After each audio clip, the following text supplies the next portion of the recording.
Hello అండి, అందరికీ నమస్కారం. ఈరోజు నేను పునుగులు తయారు చేస్తున్నాను. ఈవినింగ్ స్నాక్లా, మార్నింగ్ బ్రేక్ఫాస్ట్ లాగా తినవచ్చు.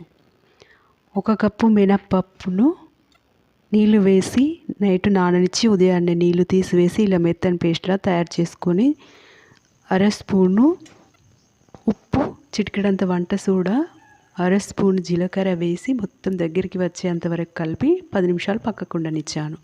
స్టవ్ వెలిగించుకొని కడాయి పెట్టుకొని అందులో ఇలా బాల్స్లా తయారు చేసుకొని వేసుకొని కలర్ మారేంత వరకు డీప్ ఫ్రై చేసుకోవాలి. ఎంతో టేస్టీగా ఉంటాయి. చూడండి,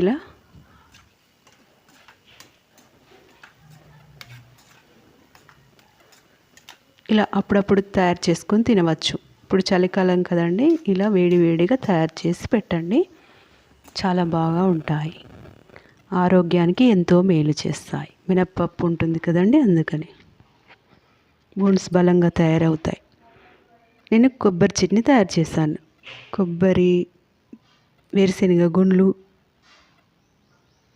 పచ్చిమిర్చి, ఉప్పు వేసి జీలకర్ర వేసి మెత్తని పేస్ట్ తయారు చేసుకొని ఇలా పోపు తయారు చేసుకున్నాను. ఆయిల్ వేసి జీలకర్ర, ఆవాలు, పసుపు, కరివేపాకు వేశాను. అందులో వేసి మొత్తం కలిపి నేను సర్వ్ చేసుకున్నాను. ఎంతో టేస్టీగా, హెల్తీగా ఉండే మార్నింగ్ బ్రేక్ఫాస్ట్. కొబ్బరి, పల్లీలు, మినుములతో తయారు చేశాను కదండి. బోన్స్ బలంగా ఉంటాయి. పిల్లలకు జ్ఞాపక శక్తి బాగుంటుంది. ఇమ్యూనిటీ పవర్ బాగుంటుందండి. పిల్లలు, పెద్దలు అందరూ తినవచ్చు. మనం బయట